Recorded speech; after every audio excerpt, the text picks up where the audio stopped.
حضرت فاطمہ الزہرا رضی اللہ تعالیٰ عنہ کی وفات کے بعد حضرت علی رضی اللہ تعالیٰ عنہ نے ام البنین سے نکاح کیا اور اس کے بعد سن 26 ہجری میں آپ کے ہاں ایک بیٹا پیدا ہوا۔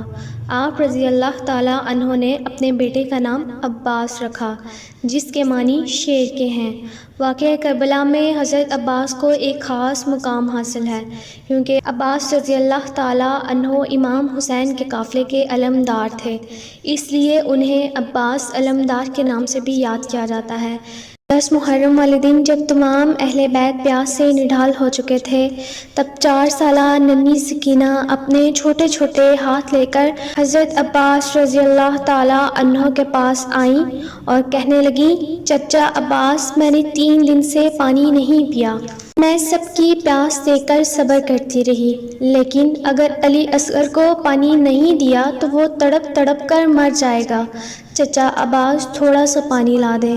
یہ سن کر جناب عباس کی آنکھیں نم ہو گئیں۔ ننھی شہزادی کو لے کر امام حسین رضی اللہ تعالیٰ عنہ کی خدمت میں حاضر ہوئے اور بولے کہ آپ رضی اللہ تعالیٰ عنہ نے مجھے جنگ کی اجازت تو نہ دی، لیکن ان بچوں کی پیاس اب مجھ سے نہیں دیکھی جاتی۔ دعا کریں یا تو میں مر جاؤں یا مجھے اجازت دیں کہ میں نہر سے ان کے لیے پانی لے آؤں۔ امام حسین رضی اللہ تعالیٰ عنہ نے فرمایا، اگر اجازت لینی ہے تو جاؤ اپنی بہن حضرت زینب علیہ السلام کے خیمے میں، اگر وہ اجازت دیتی ہیں تو جاؤ پانی لے آؤ۔ عباس رضی اللہ تعالیٰ عنہ بی بی سکینہ کو لے کر بی بی زینب کے خیمے کے باہر بیٹھ گئے اور بی بی سکینہ کو بولا، جاؤ میری آقا زادی کو بولو غلام آیا ہے۔ بی بی سکینہ جیسے ہی بی بی زینب علیہ السلام کو لے کر دروازے پر آئیں، غازی عباس علیہ السلام نے دست ادب جوڑ کر فرمایا، شہزادی، تمام بچے پیاس سے تڑپ رہے ہیں، مجھے اجازت دیں کہ میں نہر سے پانی لے آؤں۔ یہ سن کر بی بی زینب علیہ السلام رونے لگی۔ عباس علیہ السلام بولے، آقا زادی، میرے سے کوئی گستاخی ہو گئی ہے تو مجھے معاف کر دیں۔ زینب علیہ السلام نے فرمایا کہ آپ سے کوئی گستاخی نہیں ہوئی، مجھے بابا جان کی بات یاد آ گئی ہے۔ بابا نے کہا تھا کہ زینب، ایک وقت آئے گا جب تمہیں قیدی بنایا جائے گا، رسیوں میں قید کر کے بازاروں میں پھرایا جائے گا، بے پردہ کر کے پتھر مارے جائیں گے۔ تو میں کہتی تھی، بابا جان، جس کا عباس جیسا بھائی ہو بازاروں میں وہ کیسے جائے گی؟ عباس، آج مجھے پتہ چل گیا ہے کہ میں بازاروں میں بھی جاؤں گی، پتھر بھی مارے جائیں گے اور مجھے قید بھی کیا جائے گا۔ بی بی زینب علیہ السلام نے جناب عباس کو اجازت دے دی۔ جناب عباس نے مشک اور علم کو تھاما اور میدان کی طرف روانہ ہوئے۔ جیسے ہی بنی ہاشم کا چاند نہر فرات کی طرف روانہ ہوا، فوج یزید میں کوہرام برپا ہو گیا۔ وہ کہنے لگے، اگر حسین کے خیموں تک پانی پہنچ گیا تو ان سے فتح حاصل کرنا ناممکن ہو جائے گا، روکو عباس کو۔ جناب عباس شیر کی طرح وار کر کے سب کو چیر پھاڑ کر نہر فرات تک پہنچے، فرات پر قبضہ کیا، مشک کو بھرنا شروع کیا۔ اپنے گھوڑے کو دیکھا تو وہ بہت ترس کر پیاسی نگاہوں سے پانی کی طرف دیکھ رہا تھا۔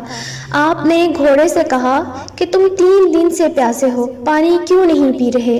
جناب عباس کو اندازہ ہوا کہ گھوڑا اس لیے پانی نہیں پی رہا کہ جناب عباس نے پانی نہیں پیا۔ جناب عباس رونے لگے، تم اپنے آقا کے بغیر پانی نہیں پی رہے، ذرا یہ سوچو، میرے آقا اور ان کے بچے 3 دن سے پیاسے ہیں، اگر میں پانی پی لوں گا تو امام حسین کی ماں کو کیا جواب دوں گا؟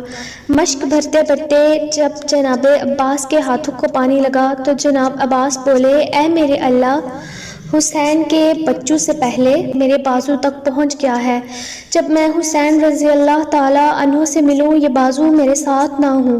مشک بھر کے شہنشاہ وفا علم کو لے کر خیمے کی طرف بڑھتے ہیں۔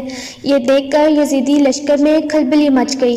کہا گیا کہ دور سے ہی تیر پھینکیں، نیزے ماریں، لیکن یہ پانی خیموں تک نہ پہنچنے پائے۔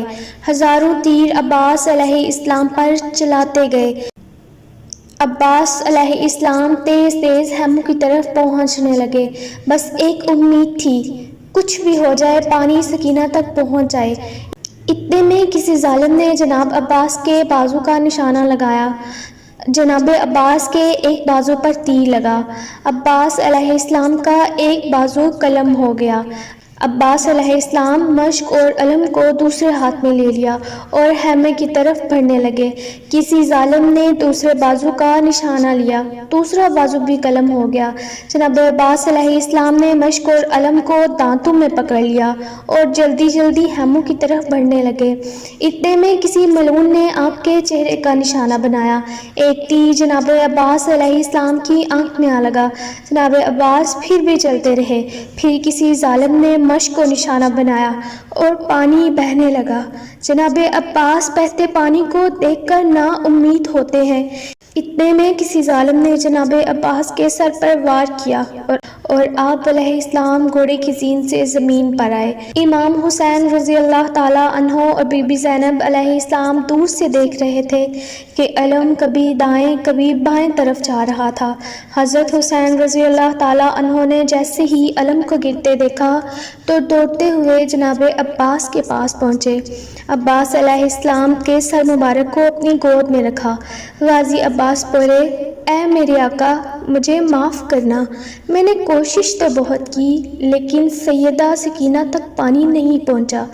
امام حسین رضی اللہ تعالیٰ عنہ بولے، عباس، میرے اللہ کی مرضی ہے کہ ہم پیاس سے مارے جائیں، کہ قیامت تک ہماری پیاس کو یاد رکھا جائے۔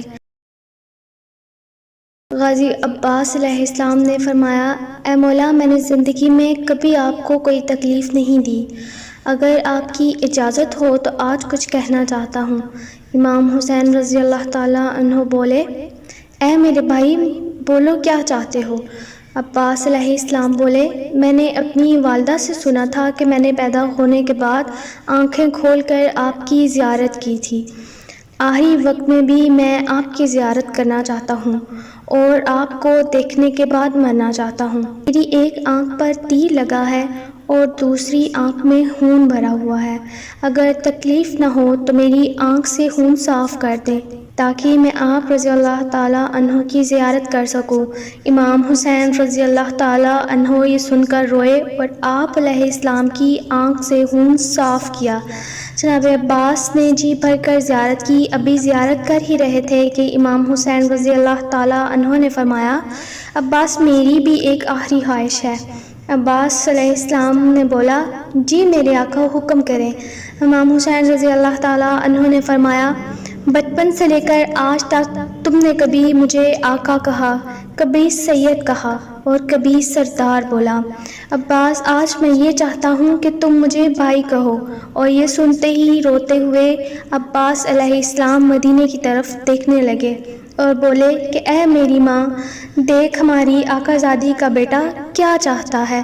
یہ کہتے کہتے جناب عباس علیہ السلام نے امام حسین رضی اللہ تعالیٰ عنہ کے قدموں میں سر رکھا اور شہید ہو گئے۔